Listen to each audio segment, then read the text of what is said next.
So,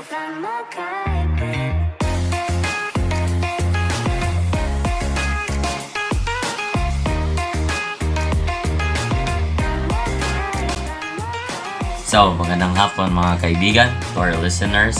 First of all, I'm JV Espinosa. And I'm Blessing Emmanuel. So, our topic is all about premarital sex. So, firstly, we're gonna show you a bit about our topic. So, stay tuned. Sa isang pag-aaral na tumaas ang kaso ng premarital sex sa mga kabataan sa bansa. Nakakaalarma na ito ayon sa Commission on Population. Nagsasagawa na raw ang ahensya ng mga programa para turuan ng tamang pakikipagrelasyon ang mga kabataan. Makibalita tayo kay Jennifer Munieza ng GMA Iloilo. Isa sa 3 kabataan na edad 15 hanggang 24 ang nakikipagtalik na bago pa man maikasal. Mahigit 87% sa mga sexual encounters na ito ang unprotected at nauuwi sa di iniasahang pagbubuntis o pagkakaroon ng sexually transmitted disease. Ito ang mga lumalabas na resulta sa survey ng Demographic Research and Development Foundation at ng University of the Philippines Population Institute. Ayon sa Commission on Population o POPCOM Region 6, sa buong bansa, panglima ang Region 6 sa may pinakamaraming kabataang hindi gumagamit ng proteksyon sa pakikipagtalik. So, what is premarital sex?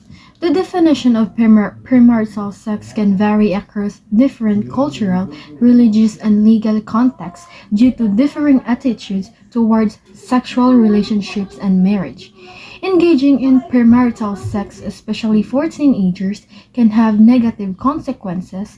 Emotional and psychological impacts are a concern as teenagers may lack the emotional maturity and relationship skills needed to navigate sexual relationships.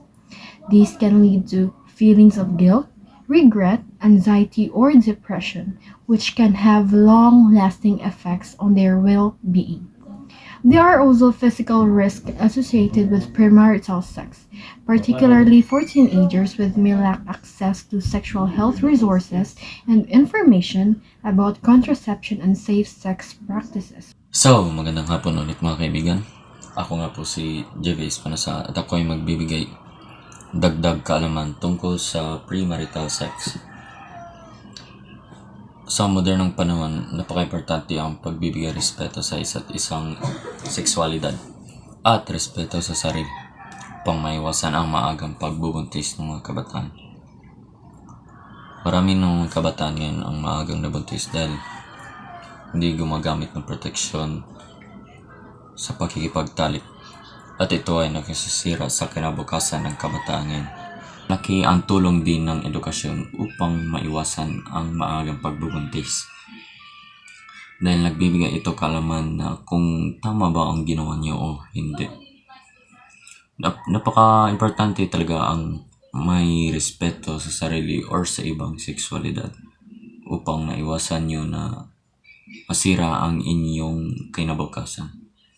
So, napaka-importante talaga sa henerasyon ngayon na magbigay kaalaman at edukasyon sa kabataan upang hindi dumami ang kinabukasan na masisira.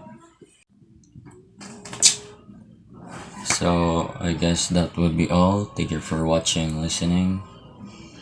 I hope you understand our topic and peace out. Goodbye.